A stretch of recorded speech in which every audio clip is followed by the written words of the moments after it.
My hair is so thin and fine that it dries, and I'm not even kidding you, like maybe 2 minutes. So I'm gonna just let the camera roll and I'm gonna start drying my hair and we'll see how long it takes. It's pretty crazy, to be honest, and I'm very lucky because I'm very lazy with my hair, so this is good. We'll start the clock right now.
Almost done.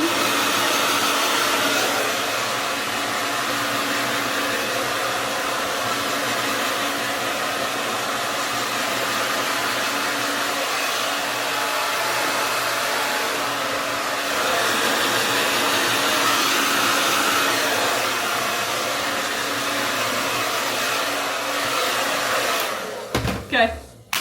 It's exactly 2 minutes. That is insane. 2 minutes exactly, and my hair is dry. It's a little wet underneath, but that's usually how I leave it because I do braids. But like, if I left it like this, it would be dry in like 5 minutes anyway. So, yeah, that is my hair tutorial. Follow for more tips.